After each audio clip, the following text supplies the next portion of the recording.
अंदर जाना पड़ेगा, या तो ब्रजभूषण सिंह अंदर जाएंगे या फिर सरकार का सफाया हो जाएगा। ये मैं कह रहा दावे के साथ में। हमारे माननीय प्रधानमंत्री जी ने ये कहा था कि विनेश फोगाट मेरी बेटी जैसी है, और आज प्रधानमंत्री जी के होते हुए ही प्रधानमंत्री जी बैठे हैं, आज उनके साथ में इतना उत्पीड़न हुआ, आज वो लोग अपनी नाक कटवा लेंगे क्या? अगर वो कटवा लें, जो महिला बेटियां हैं पहलवान, उन्होंने गलत पंगा नहीं लिया, ब्रजभूषण सिंह ने गलत पंगा ले लिया उनके साथ में। कोई कह रहा कि वो जाट बेटियां हैं, कोई कहे वो हरियाणा की बेटियां हैं, कोई कहे वो कहीं की बेटियां हैं। अरे वो पूरे हिंदुस्तान की बेटियां हैं। तो 5 दिन का टाइम तो इसलिए उन्होंने दिया कि उनके अंदर ये ताकत है, उनके अंदर ये ताकत है कि उन बेटियों को इंसाफ दिला देंगे वो।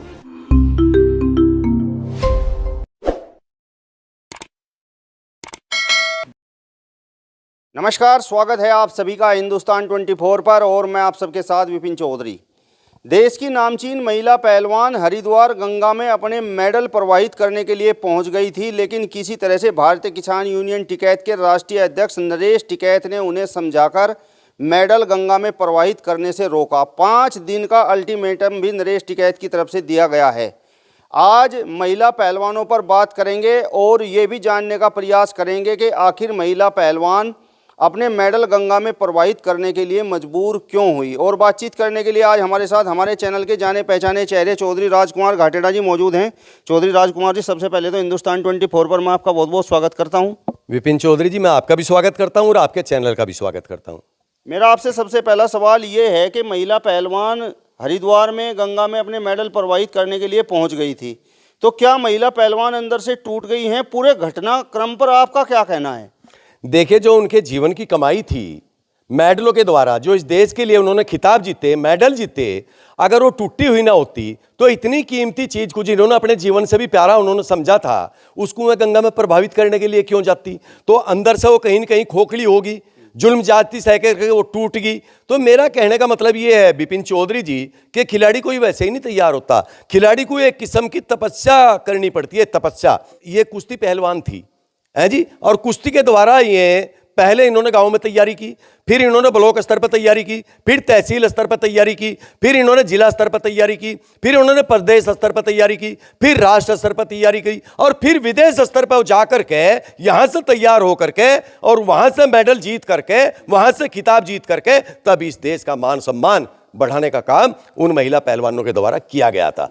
तो ये उनके जीवन की तपस्या थी, और इस तपस्या को जो कुश्ती संघ के राष्ट्रीय अध्यक्ष थे उनके द्वारा उनका उत्पीड़न किया गया। और ये बात मैं नहीं कह रहा, जग जाहिर है, बिल्कुल सब में फैली हुई है ये बात। और इस बात की वजह से जब उन्हें न्याय नहीं मिला उस स्तर का, जबकि उन्हें तो न्याय मिल जाना चाहिए था, वो तो इस देश की धरोहर थी भाई, और धरोहर होने के साथ साथ इस देश की वो महिला थी, महिला शक्ति। आपने सुना होगा कि महिलाओं को तो हिंदू संस्कृति के हिसाब से सबसे ज्यादा सम्मान दिया जा। और मैं उस टाइम की बात कर रहा जब ये खिताब जीत करके आई थी, मेडल जीत करके आई थी, तो प्रधानमंत्री जी ने इनसे मुलाकात की थी। प्रधानमंत्री जी ने, हमारे माननीय प्रधानमंत्री जी ने ये कहा था कि विनेश फोगाट मेरी बेटी जैसी है। और आज प्रधानमंत्री जी के होते हुए ही प्रधानमंत्री जी बैठे हैं, और उनके होते हुए आज उनका इतना उत्पीड़न हुआ। और उत्पीड़न भी किसके द्वारा हुआ? उत्पीड़न भी कुश्ती संघ के जो राष्ट्रीय अध्यक्ष हैं उनके द्वारा किया गया, जो उस विभाग से जुड़े हुए थे, और उन्हें न्याय नाम की चीज नहीं मिली। तो मुझे ये बता दो, वो फिर अंदर से इतनी टूट चुकी, वो मेडलों का उनका करेंगी क्या? सबसे पहली बात है मान सम्मान की, मान सम्मान बचना चाहिए इंसान का, मेडल तो बाद की बात है। और मेडल से उन्होंने अपना घर नहीं बनाया, उन्होंने अपना जीवन नहीं बढ़ाया, उन मेडलों के द्वारा तो इस देश का सम्मान बढ़ाया उन्होंने। तो मेडल जीत करके यहाँ आई थी हिंदुस्तान के अंदर, तो ये कहा गया था हिंदुस्तान के सम्राट लोगों के द्वारा कि इन लड़कियों के द्वारा विदेश में हमारी नाक बची है। तो मेरा कहने का मतलब ये है कि आज उनका उत्पीड़न हो रहा, इतना खोखला उनको कर दिया गया, इतनी दुखी हो के वो अपना मेडल वहां जाकर के गंगा में विसर्जित करने के लिए चली गई। आज वो लोग क्यों अपनी नाक, आज उनकी नाक जब तो बचा ली थी उन्होंने सम्मान के तरीके से, आज उनके साथ में इतना उत्पीड़न हुआ, आज वो लोग अपनी नाक कटवा लेंगे क्या? अगर वो कटवा लें तो कोई दिक्कत नहीं है, फिर उन्होंने न्याय मिल जाएगा। लेकिन तब जब उनका नाम ऊंचा होता, इस देश का नाम ऊंचा होता है, मेडल के द्वारा तो इस देश की वाह वाही हो रही थी, प्रधानमंत्री जी भी कह रहे थे और मिनिस्टर लोग भी कह रहे थे, और लेकिन उसके बावजूद उनका इतना उत्पीड़न और इतनी जुल्म ज्यादती उनके साथ होगी, और ऐसे व्यक्ति के द्वारा होगी जिसकी कोई सीमा ही नहीं है। राजकुमार जी, अभी मामला कोर्ट में विचाराधीन है, हो सकता है इस वजह से कुछ लोग चुप हों। अभी निर्णय आने का इंतजार कर रहे हों? देखिए, कोर्ट में मामला विचाराधीन है, ये बात सही है, मैं भी मान रहा इस बात को, लेकिन वो ऐसी धाराओं में मुकदमा पंजीकृत हुआ, ऐसी एविडेंस उसमें है। पोक्सो एक्ट एक होता है, शासन के द्वारा ही बनाया गया, हम लोगों ने तो बनाया नहीं, रूल के द्वारा बनाया गया होगा। उसका मतलब ये है कि पहले वो अपराधी, चाहे उस अपराध की श्रेणी में कोई भी आता हो, चाहे वो संभ्रांत व्यक्ति हो, चाहे वो कोई छूटवारिया हो, हमारे जैसा हो, उसको पहले जेल जाना पड़ता है, उसके बाद में जांच होती है, एविडेंस होती है उसके बाद में। लेकिन अब मामला तो कोर्ट में चल रहा और वो व्यक्ति बाहर है, तो क्या वो जांच को प्रभावित नहीं करेगा? वो तो प्रभावशाली व्यक्ति है भाई। अगर वो प्रभावशाली व्यक्ति ना होता, कोई ऐसा वैसा व्यक्ति होता, तो वो तो कभी के अंदर चला गया होता।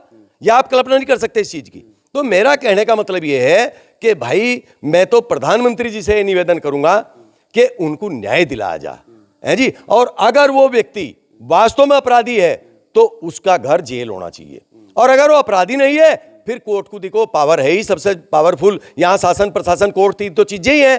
तो अगर कोर्ट उनको तथ्यों के आधार पे वो अपराधी नहीं है तो कोर्ट उसे खुद बरी कर ही देगी, लेकिन तब तक तो उसका स्थान जेल होना चाहिए, जेल जाना चाहिए वो। आपको क्या लगता है राजकुमार जी, क्योंकि चर्चा अब ये भी शुरू हो गई है कि इस पूरे के पूरे मामले पर राजनीति हो रही है, महिला पहलवानों को राजनीति का मोहरा बनाया जा रहा है। कुछ लोग ब्रजभूषण शरण के पक्ष में आकर खड़े हो गए हैं जो लोग राजनीति करते हैं, और कुछ लोग जो राजनीति करते हैं वो महिला पहलवानों के समर्थन में आकर खड़े हो गए हैं। चौधरी साहब, मुझे आप एक बात बताओ, यहां जब अंग्रेज हुकूमत होती थी तब भी यहां धरना प्रदर्शन हुए, धरने प्रदर्शनों के तहत ही अंग्रेज गवर्नमेंट को हटाया गया था, नहीं हटाया गया था। आंदोलन चले, कर्पूरी ठाकुर के नेतृत्व में चले, डॉक्टर लोहिया के नेतृत्व में चले, जवाहरलाल नेहरू के नेतृत्व में चले, और महात्मा गांधी जी के नेतृत्व में चले। तो अगर वो महिला पहलवान जिन्होंने इतने बड़े खिताब जीते हों, इतने मेडल लाई हों, इस देश का मान सम्मान बढ़ाया हो, अगर उनके साथ कुछ ना होता तो वह उससे पहले क्यों नहीं धरना प्रदर्शन पे बैठ गई थी, क्यों आंदोलनरत हुई? इसीलिए तो कि उनकी साथ जाजती हुई। तो उनके आंदोलन को खत्म कराना, उन पर लाठी चार्ज कराना, ये कौन सी मानवता है भाई? आंदोलन के तहत अपनी बात रखनी, ये तो यहाँ के लोकतांत्रिक व्यवस्था है, बहुत पहले से होता आ रहा। और उनको वहां धरने प्रदर्शन से हटा करके उनको पुलिस के द्वारा लाठियां भांज करके उनके ऊपर, ये भी तो एक उत्पीड़न है। अरे उनकी बात सुननी चाहिए थी भाई, उनकी बात सुनते, जांच कमेटी गठित करते, बैठाते जांच कमेटी को, जैसा वो जांच कमेटी फिर इनका, और उसमें भी जांच कमेटी में भी मैं ये कह रहा, जो रिटायर्ड न्यायाधीश थे, जो रिटायर्ड जस्टिस थे, उनकी अध्यक्षता होती है, उनकी अध्यक्षता में एक कमेटी गठित होती और वो उस पर जांच करती। लेकिन मेरा कहने का मतलब ये है कि भाई, धरना प्रदर्शन आंदोलन करने का हक सभी को है, उनका तो वो भी हटवा दिया, वहां से भी भगा दी गई वो। तो इससे ज्यादा उत्पीड़न और क्या हो सके, इससे ज्यादा शर्मनाक बात और हो क्या सके, मुझे आप बताओ। राजकुमार जी, जिस तरीके से पूरा का पूरा घटनाक्रम चल रहा है, तो इस पर दोनों ही तरफ से अब ये बातें की जा रही हैं कि पहलवानों ने ब्रजभूषण शरण के साथ गलत पंगा ले लिया है, और कुछ लोग ये कह रहे हैं कि ब्रजभूषण शरण ने पहलवानों के साथ गलत पंगा ले लिया है। देखिए, पहलवान, जो महिला पहलवान है, जो महिला बेटियां हैं पहलवान, उन्होंने गलत पंगा नहीं लिया, ब्रजभूषण सिंह ने गलत पंगा ले लिया उनके साथ में। चूंकि वो ऐसे परिवारों से हैं और वो ऐसा संगठन है हमारे देश में कि आपने अब से पहले एक आंदोलन चला था टिकरी बॉर्डर पे, गाजीपुर बॉर्डर पे, सिंधु बॉर्डर पे, किसान 3 बिल वाला, वो उसमें भी सरकार ने पीछे हटना पड़ा। और इसमें भी आप देख लियो, वो ऐसे संगठित लोग हैं कि इसमें ब्रजभूषण सिंह ने अंदर जाना पड़ेगा, या तो ब्रजभूषण सिंह अंदर जाएंगे या फिर सरकार का सफाया हो जाएगा। ये मैं कह रहा दावे के साथ में, और मैं नहीं कह रहा, आप देख लो, आप ये तो रिजल्ट आपके सामने है। इससे पहले अभी कोई चंद ज्यादा दिन नहीं हुई है, लंबी चौड़ी बहुत पहली बात नहीं है, ये हुआ था अभी 3 किसान बिल पे, कृषि कानून बिल पे, उसमें सरकार ने पीछे हटना पड़ा। और वो आज ऐसे स्थान पे, मुजफ्फरनगर की धरती पे, शोरम में ऐसी उनकी खापों की वो मीटिंग चल रही है कि इसमें भाई ब्रजभूषण सिंह ने गलत पंगा ले लिया और उसे ब्रजभूषण सिंह ने जेल जाना ही जाना पड़ेगा। ये शर्त क्या बात है। राजकुमार जी, जिस तरीके से भारतीय किसान यूनियन टिकैत के राष्ट्रीय अध्यक्ष नरेश टिकैत ने महिला पहलवानों को मेडल प्रवाहित करने से रोका और 5 दिन का उन्होंने अल्टीमेटम एक तरह से दिया है, तो आपको क्या लगता है कि अब क्या होने की संभावना है? देखिए बिपिन चौधरी जी, ये तो सबसे पहली बात तो यह है कि हिंदुस्तान की जनता ने और हिंदुस्तान के महिला समुदाय ने नरेश टिकैत जी का ये एहसान मानना चाहिए। चूंकि वो ये तो ठीक है, कोई कह रहा कि वो जाट बेटियां हैं, कोई कहे वो हरियाणा की बेटियां हैं, कोई कहे वो कहीं की बेटियां हैं। अरे वो पूरे हिंदुस्तान की बेटियां हैं, वो हमारी भी बेटियां हैं, आपकी भी बेटियां हैं, उनकी भी बेटियां हैं, जाटों की भी हैं, गुजरों की भी, ठाकुरों की, सबकी बेटियां हैं वो। और उनको अगर उन्होंने उनके मेडल प्रभावित करने से उनको रोका और उनको 5 दिन का टाइम दिया, तो 5 दिन का टाइम तो इसलिए उन्होंने दिया कि उनके अंदर ये ताकत है, उनके अंदर ये ताकत है कि उन बेटियों को इंसाफ दिला देंगे। वो ताकत का वो एहसास कराना जाना है। करा भी उन्होंने, पहले सरकारों को भी कराया है। उससे पहले उनके पिताजी थे राष्ट्रीय अध्यक्ष भारतीय किसान यूनियन के महेंद्र सिंह टिकैत, उन्होंने भी कराया है। तो मेरा कहने का मतलब ये है कि उन लोगों में जलवा है, उन लोगों में, वो लोग संगठित हैं। तो उन्होंने अगर महिलाओं की लड़ाई लड़ने का काम कर दिया तो मैं ये कह रहा कि हिंदुस्तान में कम लोग कर पावे, और वो इस लड़ाई को लड़ेंगे भी, और उन महिलाओं पहलवानों को उनको न्याय भी दिलाने का काम करेंगे। और मुझे ऐसा लग रहा कि ब्रजभूषण सिंह को जेल जाना पड़ेगा इसमें। जिस तरीके से मुजफ्फरनगर की धरती पर आज खाप चौधरियों की महापंचायत चल रही है, तो इसे साफ संकेत है कि इस पूरे के पूरे मामले का नेतृत्व तो अब नरेश टिकैत और राकेश टिकैत करेंगे।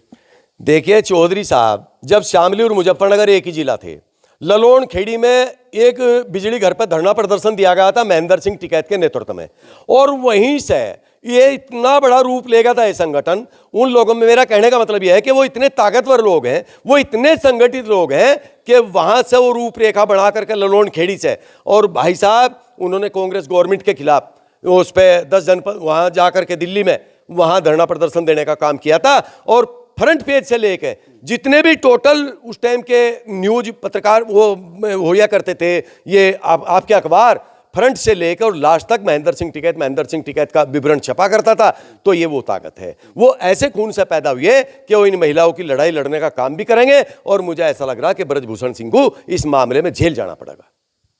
चलिए, तो चौधरी राजकुमार घाटेड़ा जी को आपने सुना। फिलहाल इस वीडियो में बस इतना ही। अगली वीडियो में फिर आपसे मुलाकात होगी, तब तक बने रहिए हिंदुस्तान 24 के साथ। नमस्कार।